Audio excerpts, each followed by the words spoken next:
Capítulo 10. La segunda regla particular para la mortificación. En el capítulo anterior tratamos con una regla preparatoria para el deber de la mortificación. Antes de que la mortificación pueda ser realizada, debe haber un diagnóstico cuidadoso del deseo pecaminoso que se va a mortificar. ¿Ya ha hecho usted esto? Una vez que ha sido hecho esto y solamente hasta entonces, estaremos listos para pasar a la segunda regla particular para la mortificación, que es la siguiente. Esfuércese para llenar su mente con una clara y constante conciencia de la culpa, el peligro y la maldad del deseo pecaminoso que le está afectando. 1. La culpa de su deseo pecaminoso. El creyente debe rehusar ser atrapado por los razonamientos engañosos de su deseo pecaminoso. Este siempre tratará de excusarse y de minimizar su propia culpa. El deseo pecaminoso siempre razonará en la siguiente manera. Quizás esto sea malo, pero hay cosas que son peores. Otros creyentes no han meramente pensado en estas cosas, sino que las han hecho, etc. En una infinidad de formas, el pecado tratará de desviar la mente de un entendimiento correcto de su culpa. Como el profeta nos dice, fornicación y vino, y mosto quitan el juicio. Oseas 4:11. En la misma manera en que estos deseos pecaminosos logran un pleno éxito quitando el juicio en los no creyentes, así también lograrán hasta cierto punto tener éxito en los creyentes. En Proverbios encontramos una descripción triste de un joven que fue seducido por una prostituta. A este joven le faltó entendimiento. Proverbios 7:7.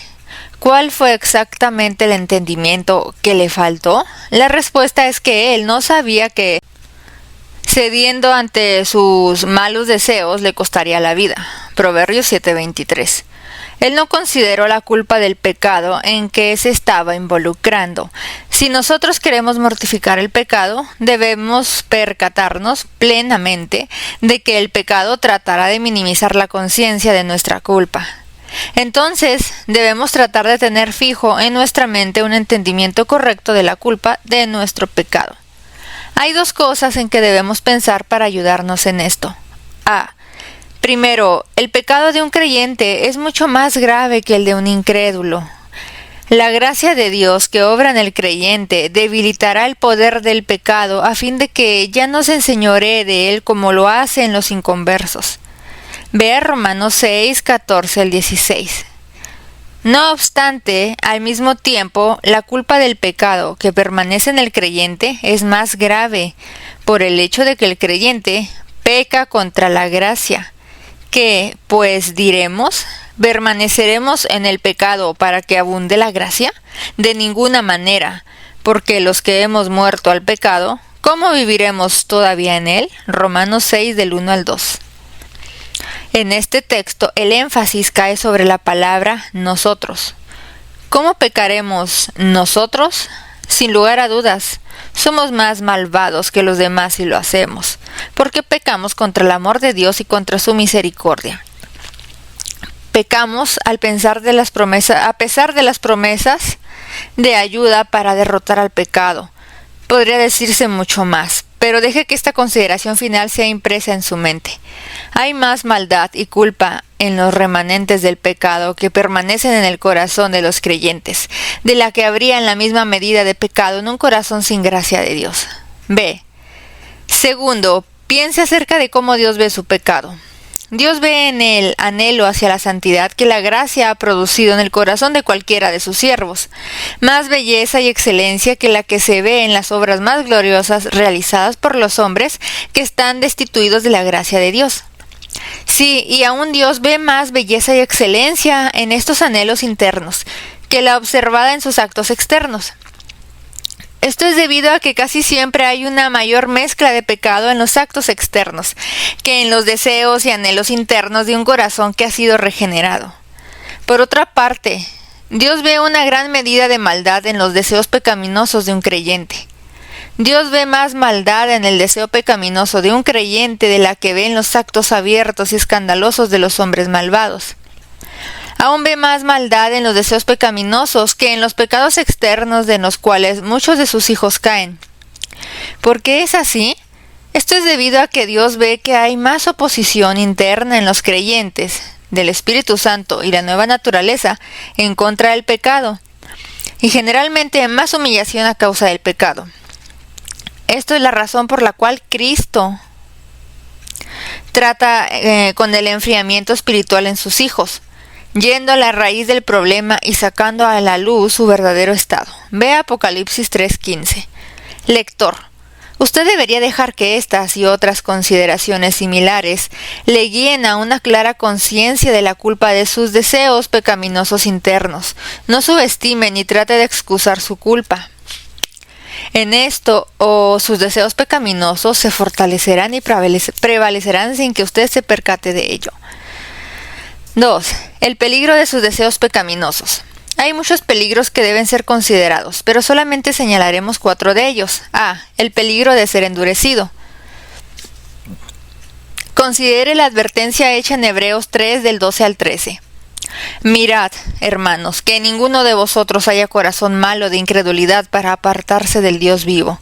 Antes exhortaos los unos a los otros cada día, entre tanto que se dice hoy, porque ninguno de vosotros se endurezca con engaño del pecado. En estas palabras, el escritor exhorta solemnemente a sus lectores a que hagan todo lo posible para evitar ser endurecidos con el engaño del pecado. El endurecimiento mencionado aquí es la apostasía total, un endurecimiento que conduce a la persona a apartarse del Dios vivo. En un grado mayor o menor, cualquier deseo pecaminoso no mortificado tiende a producir este endurecimiento. Los lectores de estas palabras pudieran haber sido en un tiempo muy tiernos hacia Dios y frecuentemente afectados o movidos en sus corazones por su palabra.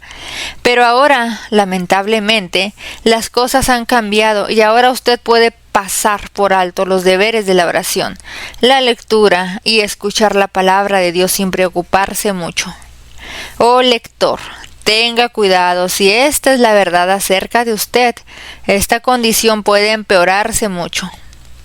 No es suficiente hacer que su corazón tiemble ante la posibilidad de endurecerse y tomar el pecado a la ligera. No es suficiente temblar ante el peligro de considerar ligeramente la gracia y la misericordia divinas, la sangre preciosa de Cristo, la ley de Dios, el cielo y el infierno. Lector, tenga mucho cuidado, porque esto es exactamente lo que el pecado no mortificado hará en su vida si no es refrenado. B. El peligro de sufrir un castigo temporal. Aunque Dios jamás abandonará completamente a uno de sus hijos por fallar en la mortificación de sus pecados, puede disciplinarlos o castigarlos ocasionándoles mucho dolor y tristeza. Si dejaren sus hijos mi ley, y no anduvieren en mis juicios, si profanaren mis estatutos, y no guardaren mis mandamientos, entonces visitaré con vara su rebelión, y con azote sus iniquidades. Salmo 89, del versículo 30 al 32.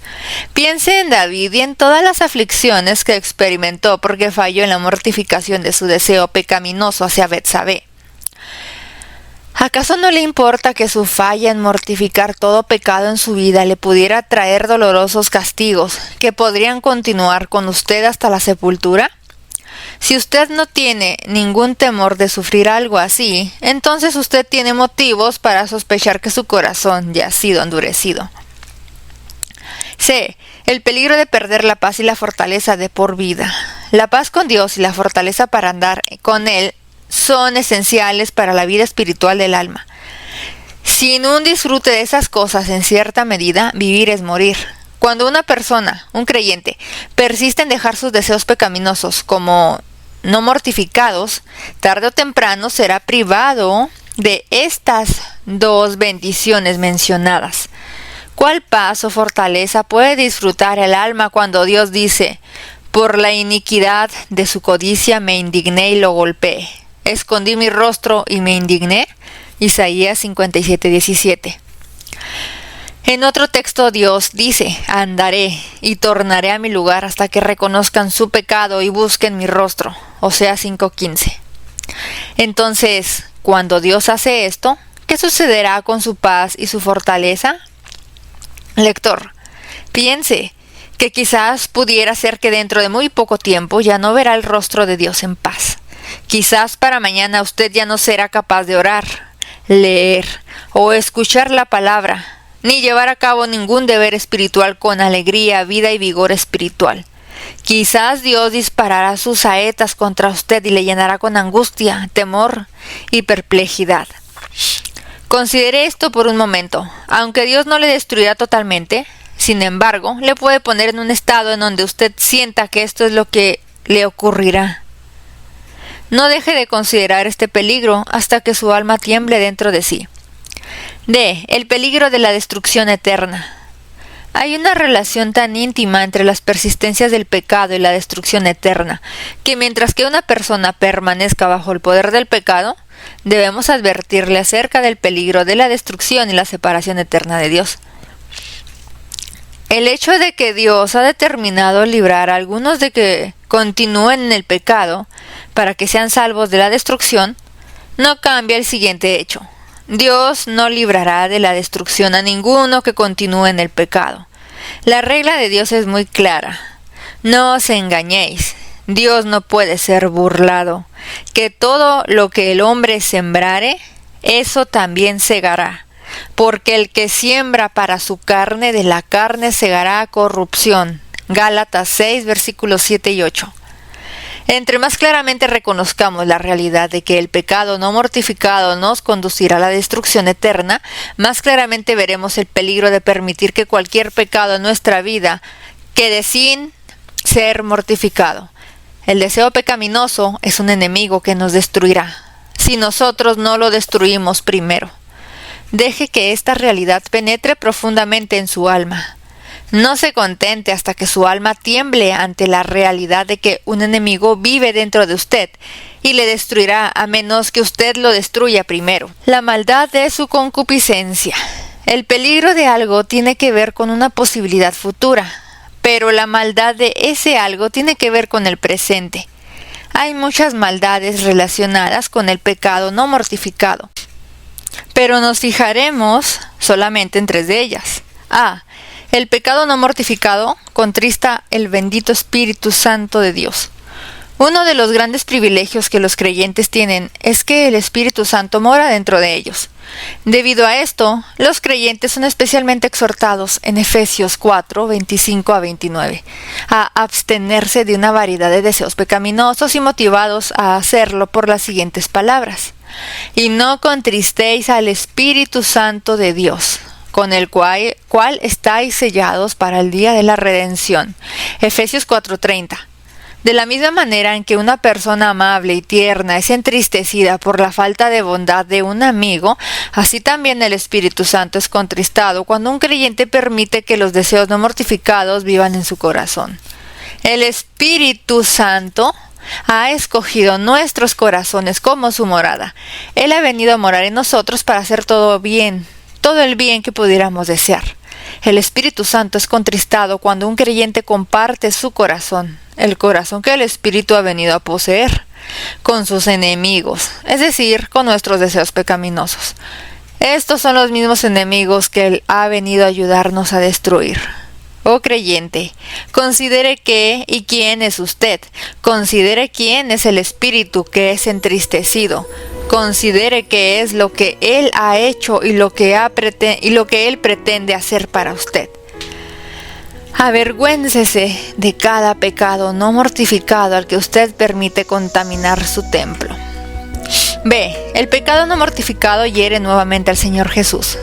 Cuando un pecado permanece como no mortificado en el corazón de un creyente, entonces la nueva creación en Cristo en este corazón es herida. Su amor es frustrado y su enemigo complacido, tal como el abandono total de Cristo, la apostasía. Debido al engaño del pecado, significa crucificar de nuevo al Hijo de Dios y exponerle al vituperio. Hebreos 6:6. Así también abrigar el pecado que Él vino a destruir, le hiere y le contrista. C. El pecado no mortificado hace inútil al creyente.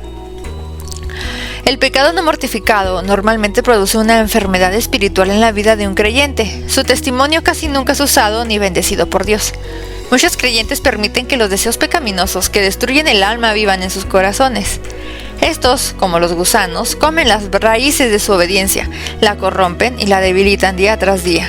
Todas las gracias espirituales, todos los medios por los cuales las gracias pueden ser ejercitadas y mejoradas, son impedidas por el pecado no mortificado. Dios mismo rehusará concederle a esta persona el éxito espiritual, es decir, todos sus intentos para servir a Dios serán frustrados. Conclusión: nunca olvide la culpa, el peligro y la maldad del pecado.